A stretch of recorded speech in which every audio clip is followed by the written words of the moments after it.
Dans les forêts tropicales de Papouasie vit encore l'un des peuples autrefois associés aux dernières pratiques connues de cannibalisme. Parmi eux, certaines femmes vivent sans vêtements au sens moderne du terme, adaptées à un environnement où la chaleur, l'humidité et la forêt imposent leurs propres règles. Le peuple Korowai habite l'une des régions les plus isolées de la planète. Leurs maisons, bâties très haut dans les arbres, s'élèvent sur d'immenses troncs au cœur d'une jungle presque impénétrable.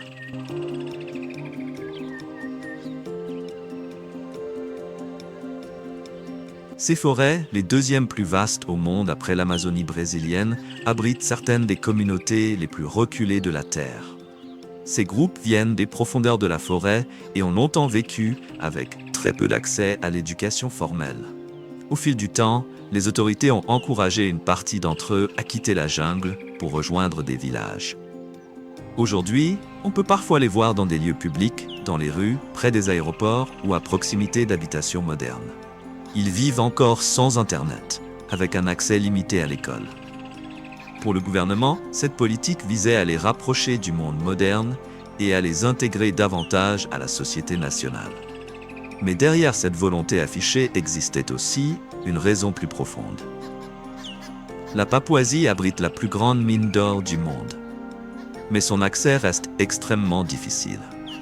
En raison de sa richesse et de son emplacement stratégique, le gouvernement indonésien a pris le contrôle de cette région et l'a intégrée à son territoire.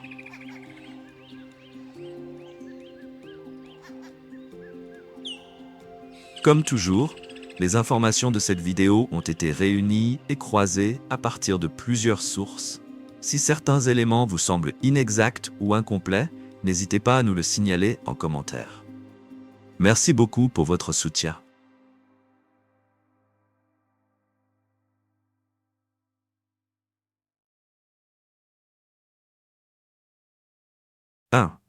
Un coin oublié au bout du monde.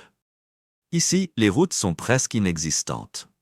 Pour atteindre l'intérieur des terres, il faut soit monter dans un petit avion à hélice et espérer que tout se passe bien, soit passer plusieurs jours sur une pirogue en bois, à suivre des rivières sinueuses, tout en surveillant les berges où peuvent rôder des crocodiles. Ce n'est pas un endroit où le monde moderne est arrivé facilement. Et c'est précisément pour cette raison que les Korowai sont restés cachés si longtemps. Ils vivent dans un isolement profond, séparés du monde extérieur. Il y a seulement 30 ou 40 ans, ils vivaient encore presque entièrement entre eux, sans Internet, sans contact réel avec la vie moderne. Cette région forme l'une des forêts tropicales les plus hautes et les plus vastes de la planète. Les arbres semblent s'étendre sans fin. En réalité, cette immensité dépasse tout ce que l'on peut imaginer. Ici, chaque pas peut devenir dangereux. Serpents venimeux, maladies tropicales, rivalités entre clans et jungle dense font partie du quotidien. Pour survivre à ces menaces, les Korowai ont choisi une solution étonnante. Ils ont pris de la hauteur, quittant le sol pour vivre au-dessus des dangers. 2. Les architectes du ciel. Les Korowai construisent leurs maisons entre 10 et 30 mètres au-dessus du sol. Les plus impressionnantes peuvent atteindre 45 mètres, soit l'équivalent d'un immeuble de 15 étages. Elles sont bâties sur des arbres vivants, sans outils métalliques, sans grues, sans harnais de sécurité et sans le moindre clou. Mais pourquoi aller aussi haut? La première raison est très pratique. En bas, dans la boue et les marécages, les insectes règnent en maître. Les moustiques porteurs du paludisme envahissent les couches basses de l'air. Mais à une telle hauteur, ils montent rarement. Vivre à 45 mètres, c'est échapper aux piqûres constantes, à la fièvre et au risque mortel de la malaria. Pour les Korowai, la hauteur devient une forme de médecine. La deuxième raison est la défense. Autrefois, les conflits entre clans n'étaient pas rares. Des attaques pouvaient survenir la nuit. Mais une maison élevée devient une forteresse presque inaccessible. Le seul accès est un tronc entaillé servant d'échelle, si étroit et instable qu'il faut savoir exactement comment l'utiliser. En cas de danger, ce tronc pouvait être retiré. La maison devenait alors une île suspendue dans le ciel. La troisième raison est spirituelle. Et c'est là que leur vision du monde devient fascinante. Les Korowai croient que la nuit, le sol de la jungle appartient aux esprits. Les Kakua, des démons capables de prendre l'apparence de proches, parcouraient la terre après le coucher du soleil. Dormir au sol reviendrait à dormir parmi eux. Habiter dans les arbres, c'est vivre hors de leur portée. Mais comment construisent-ils ces maisons? Ils choisissent d'abord un arbre massif, souvent un banyan ou un bois de fer, assez solide pour soutenir une habitation entière. La cime est dégagée, la structure du plancher est faite de grosses branches assemblées avec des lianes de rotin serrées avec précision. Les murs sont fabriqués avec de l'écorce de palmier sagou. Le toit est recouvert de feuilles de sagou superposées comme des écailles, capables d'évacuer les pluies tropicales les plus violentes. Tout est attaché, rien n'est cloué. Et pourtant, la maison tient. Quand un vent fort traverse la jungle, la construction ne lutte pas contre lui. Elle accompagne le mouvement. Elle oscille comme un bateau sur une vague. Cette souplesse, cette capacité à plier sans rompre, est justement ce qui lui permet de rester debout. Mais une question surprend tous ceux qui découvrent ces maisons. À l'intérieur, il y a un vrai foyer. Un feu ouvert. Des flammes. Dans une maison en bois perchée à 45 mètres du sol. Alors pourquoi tout ne brûle-t-il pas? La réponse tient dans l'argile. Avant d'allumer le feu, une épaisse couche d'argile est posée sur le plancher, juste sous le foyer. L'argile ne brûle pas. Elle isole. Le feu repose donc sur la terre et la pierre, pas directement sur le bois. La fumée s'échappe à travers les interstices du toit en feuilles de sagou et repousse les derniers insectes capables de monter jusque-là. La maison respire la fumée comme un organisme vivant, et cette fumée devient son système de défense. Si l'on vous proposait de passer une seule nuit dans cette jungle, accepteriez-vous? Répondez simplement oui ou non en commentaire. 3. Le système d'alarme acoustique. Vous souvenez-vous du tronc entaillé qui sert d'unique échelle pour monter dans la maison? Ce n'est pas seulement une échelle. C'est aussi un système d'alerte. Ce tronc est conçu pour trembler fortement à chaque pas. Chaque mouvement envoie une vibration à travers le bois jusqu'au plancher de la maison. Les habitants la ressentent avant même de l'entendre. Et le détail le plus remarquable, c'est que les Korowai peuvent reconnaître qui monte selon le rythme et l'intensité de ces vibrations. Chaque membre de la famille possède une manière de grimper aussi unique qu'une empreinte digitale. Les pas lourds et assurés d'un père ne ressemblent pas aux mouvements rapides et légers d'un enfant. La montée hésitante d'un étranger produit une vibration inconnue. La maison perçoit la différence. La famille aussi. Dans un monde sans serrure, sans caméra et sans alarme électronique, les Korowai ont inventé quelque chose de plus subtil. Une maison capable d'annoncer qui approche. Le pulse de la forêt. Les Korowai fabriquent presque tout ce qu'ils utilisent avec ce que la forêt leur offre. Dans une humidité proche de 100%, les tissus deviennent vite trempés. Les vêtements mouillés s'alourdissent, gênent les mouvements et favorisent les infections de la peau dans la chaleur tropicale. Le corps, libre et mobile, régule souvent mieux sa température que n'importe quel habit. Les Korowai ne sont pas simplement peu vêtus, ils sont adaptés avec précision à leur environnement. Pour comprendre leur mode de vie, il faut comprendre leur lien avec une plante essentielle, le palmier sagou. Le sagou n'est pas seulement une nourriture. C'est aussi un matériau de construction, une ressource médicinale et un élément central de leur vision du monde. Les Korowai disent que sans le sagou, il n'y aurait ni lumière ni pluie. Les hommes abattent les palmiers. Une fois l'arbre au sol, le travail passe souvent aux femmes. Elles raclent la moelle intérieure, la pilant, puis la rincent dans des auges de bois, jusqu'à ce qu'un dépôt blanc et farineux se forme au fond. Cette matière devient des galettes épaisses, base de presque tous les repas. Un seul palmier sagou peut nourrir 2 ou 3 familles pendant près d'une semaine. Lorsque la récolte est abondante, la communauté organise parfois un festin de larves de sagou. Dans le tronc en décomposition d'un palmier tombé, des larves de coléoptères deviennent grosses et blanches. Elles sont grillées et mangées avec les galettes de sagou. Riches en graisse, elles symbolisent la fertilité et l'abondance. Elles rappellent que même la décomposition peut nourrir la vie. Seriez-vous capable de manger ce que la forêt offre pour survivre ici? Dites-le nous en commentaire. Les Korowai chassent les cochons sauvages, les casoars et de petits marsupiaux avec des arcs et des flèches fabriqués en bois de palmier, munis de pointes de bambou taillées. Ils pêchent dans les ruisseaux à la lance, parfois après avoir utilisé des plantes capables d'étourdir les poissons. Rien n'est gaspillé. Chaque partie d'un animal, chaque partie d'un arbre, trouve une utilité. Leur perception du temps ne dépend pas des calendriers, mais de la forêt. Quand les tortues viennent pondre sur les bancs de sable, la saison sèche est arrivée. Quand certains fruits rouges mûrissent dans la canopée, les pluies approchent. Dans leur langue, il n'existe pas de mot abstrait équivalent à année. Le temps se ressent à travers les cycles. Croissance, décomposition, naissance des enfants, vieillissement des maisons. Vivre parmi les Korowai, c'est laisser le rythme de la forêt devenir son propre battement de cœur. 5. L'équilibre social. Un foyer Korowai n'est pas seulement une famille, c'est une unité sociale complète. Un homme, une ou plusieurs épouses, leurs enfants non mariés, et si son père est décédé, sa mère ainsi que ses enfants peuvent partager le même espace. Jusqu'à 15 personnes peuvent vivre dans une seule maison suspendue, dormant, mangeant et traversant le quotidien entre les mêmes murs de bois qui oscillent au vent. Il n'existe pas de chef au sens occidental du terme. Personne ne porte de couronne, personne ne possède de titre absolu. L'autorité revient surtout aux anciens, ceux qui ont accumulé l'expérience, qui ont vu assez de saisons pour comprendre les signes de la forêt et les tensions humaines. Lorsqu'un conflit éclate, il est porté devant eux. On échange des paroles. On propose une compensation. Des cochons, des ornements faits de dents de chien ou de coquillages. Une fois l'équilibre rétabli, les deux parties partagent un repas. Manger ensemble devient le sceau de la paix. Les garçons passent leurs premières années près de leur mère. Vers 8 ou 10 ans, ils commencent à suivre leur père dans la forêt.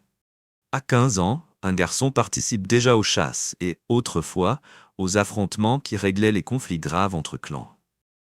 Durant cette période, les anciens transmettent les savoirs des ancêtres. L'origine de la vie, la nature des esprits, l'architecture invisible de l'univers. Le garçon ne questionne pas. Il écoute.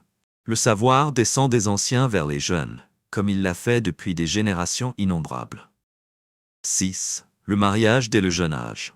Chez les Korowai, le mariage est autant un accord économique qu'une union personnelle. Une compensation matrimoniale doit être versée. Des cochons et des colliers fabriqués avec des dents de chien. Pour eux, un cochon n'est pas seulement une source de nourriture. C'est une richesse, un signe de prestige. Offrir plusieurs cochons pour une épouse représente un engagement majeur et montre à toute la communauté que l'homme possède des ressources et que l'union est prise au sérieux. Les filles se marient souvent au début de l'adolescence. Lorsqu'un membre de la tribu meurt, la terre est transmise par les parents masculins. Selon une tradition proche, un homme peut prendre pour épouse la veuve de son frère. Les hommes se marient généralement plus tard, souvent dans la vingtaine, car ils doivent d'abord réunir suffisamment de biens pour la compensation. Les femmes, elles, sont souvent mariées peu après leur maturité biologique. Pour le peuple Korowai, le mariage fonctionne d'abord comme une alliance sociale et économique. Comme dans d'autres cultures où le bétail sert d'échange, ici ce sont les cochons et les colliers de dents de chien qui jouent ce rôle. Parmi les groupes papous, le cochon vaut bien plus que de la nourriture. Il représente un capital et un rang social. Donner plusieurs cochons pour une épouse demande un grand effort matériel. La polygamie est acceptée. Un homme riche, possédant de nombreux cochons, peut subvenir aux besoins de plusieurs épouses. Ce choix relève moins du romantisme que de la logique de survie. Plusieurs femmes signifient davantage de main-d'œuvre pour transformer le sagou, nourrir la famille et renforcer la stabilité du groupe. Les nourrissons sont portés dans des filets tressés, suspendus au front de leur mère, et sont allaités aussi longtemps que nécessaire. Les mères jouent un rôle central dans l'éducation des enfants, notamment pour leur transmettre les règles culturelles et les interdits. Les petites filles apprennent très tôt les tâches féminines. Une fois mariée, une fille est considérée comme adulte. Les garçons, de leur côté, quittent progressivement le monde des femmes pour rejoindre celui des hommes âgés au début de l'adolescence. 7. Le système des interdits. Toute société possède ses tabous, des règles à ne pas franchir, des limites qui définissent ce qui est pur ou impur, ce qui protège ou ce qui menace. Chez les Korowai, ce système est strict, précis et pèse particulièrement sur les femmes. Pendant les menstruations et l'accouchement, une femme est considérée comme chargée d'une énergie impure. Elle ne peut pas rester dans la maison commune perchée dans les arbres. Elle doit redescendre au sol. Précisément ce sol que toute l'architecture Korowai cherche à éviter, et vivre dans une petite hutte séparée, à distance du groupe. Les hommes n'ont pas le droit de s'approcher de ces huttes. La croyance est prise très au sérieux. Le contact avec une femme dans cet état pourrait, selon eux, retirer sa force à un chasseur, troubler sa vue ou attirer la maladie sur tout le clan. Les forces invisibles qui gouvernent la santé et la chance sont considérées comme sensibles à ces frontières. Les franchir peut avoir des conséquences dépassant largement l'individu. La femme accouche seule ou avec l'aide d'autres femmes, loin de la maison élevée, loin du confort familial. Ce n'est qu'après une période de purification, déterminée par la tradition et les anciens, qu'elle peut remonter et reprendre sa place dans la vie quotidienne. Pour un regard moderne, cela peut sembler être une exclusion. Et concrètement, c'en est une. Mais dans la logique Korowai, c'est aussi une forme de protection. Un système destiné à contrôler des forces que la communauté croit réelles, puissantes et capables de détruire l'équilibre collectif. 8. L'univers spirituel. Les Korowai sont souvent décrits dans la littérature anthropologique comme l'un des derniers peuples connus à avoir pratiqué le cannibalisme. Mais avant de laisser ce mot fermer toute réflexion, il faut comprendre que la réalité est beaucoup plus complexe et humaine que les titres sensationnels ne le laissent croire. Dans leur système de croyance, une personne considérée comme possédée par un Kakua n'est plus pleinement humaine. Selon leur compréhension, la vraie personne aurait déjà été dévorée de l'intérieur. Ce qui reste serait alors un réceptacle du mal. Dans ce cadre, la consommation rituelle de ce corps n'est pas comprise comme un acte gratuit de violence, mais comme une forme de justice. Pour la communauté, il s'agit de se protéger d'une force qu'elle croit réellement destructrice. Il reste difficile de savoir si cette pratique existe encore aujourd'hui. Certains membres de la tribu, interrogés directement, l'affirment. D'autres laissent entendre que ce récit continue aussi parce qu'il correspond à ce que les visiteurs étrangers s'attendent à entendre. Dans un monde où les équipes de tournage arrivent avec des caméras et de l'argent, il peut exister une incitation complexe à jouer la version la plus extrême de sa propre identité. Ce qui est certain, c'est que le monde spirituel des Korowai repose sur une idée fondamentale. La frontière entre les vivants et les esprits n'est pas un mur. C'est une membrane fine, fragile, perméable, toujours menacée de se déchirer. Chaque mort, chaque maladie, chaque malheur peut être interprété comme un message venu de l'invisible. Et la communauté doit y répondre. Des missionnaires chrétiens sont présents dans la région depuis la fin des années 1970. Certains Korowai se sont convertis, mais beaucoup vivent avec les deux univers à la fois. Assister à un office chrétien, puis retourner dans la forêt, accomplir des rituels bien plus anciens. Ils ne voient pas forcément cela comme une contradiction. Pour eux, c'est une forme de sagesse. On ne jette pas une carte simplement parce qu'on vous en donne une autre.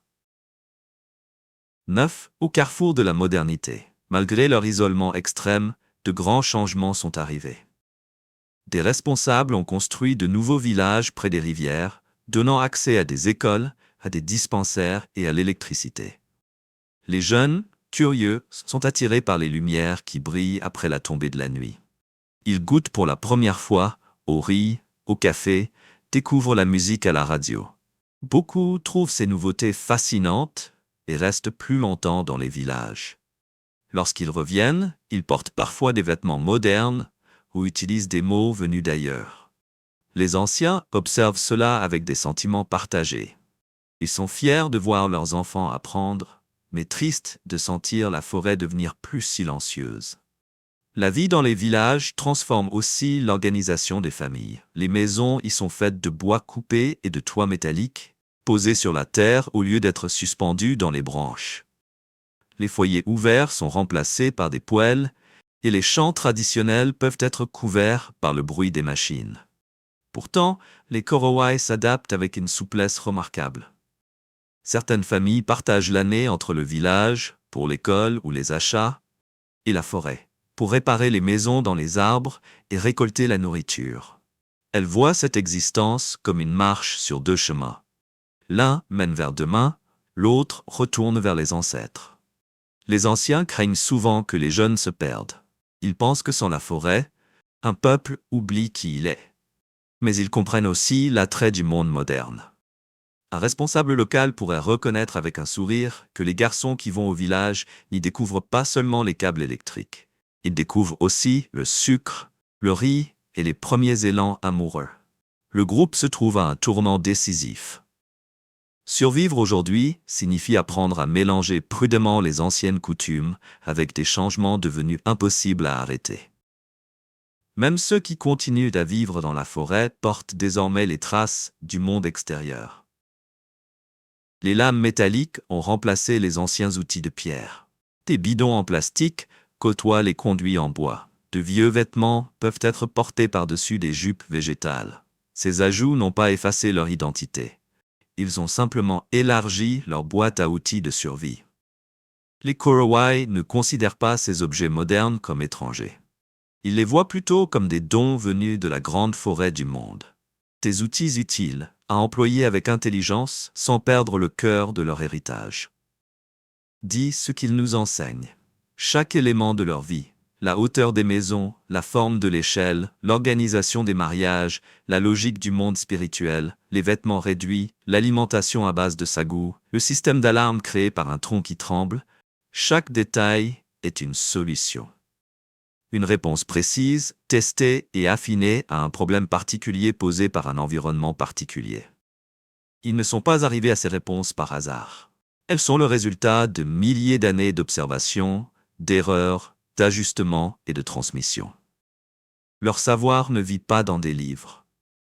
Il vit dans les corps, dans les mains qui savent serrer le rotin assez fort pour qu'une maison résiste à la tempête, dans les pieds qui montent sans hésitation sur un tronc tremblant à 45 mètres de hauteur. Dans les oreilles capables de reconnaître un proche au rythme de ses pas sur le bois. Nous vivons dans un monde qui mesure l'intelligence à la complexité de ces technologies. Les Korowai la mesurent autrement. Pour eux, être intelligent, c'est comprendre profondément le monde dans lequel on vit réellement. Et selon cette mesure, ils font partie des peuples les plus intelligents de la Terre. Les Korowai se tiennent aujourd'hui à un carrefour qu'aucune carte ne peut vraiment représenter. La forêt qui les a façonnés existe encore. Les maisons oscillent toujours dans le vent. Les palmiers sagous nourrissent encore les familles qui les récoltent. Les anciens transmettent toujours leur savoir aux jeunes, même si le cercle de ceux qui écoutent se réduit à chaque génération. Mais désormais, les lumières des villages sont visibles depuis les maisons dans les arbres. Et les jeunes les voient. Que devient un peuple lorsque le monde pour lequel il a été formé change plus vite que son savoir ne peut être transmis?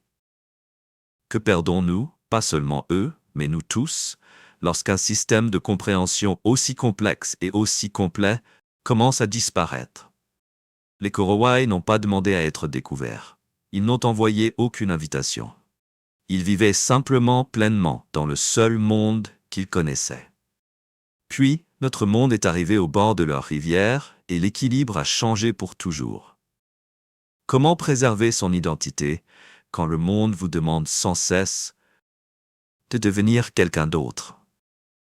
Laissez votre réponse en commentaire. Je lis chacun de vos messages et n'oubliez pas de vous abonner, d'activer la cloche de notification afin que nous puissions nous retrouver dans une prochaine vidéo. Merci d'avoir passé ce moment avec nous. J'espère que cette histoire vous a touché.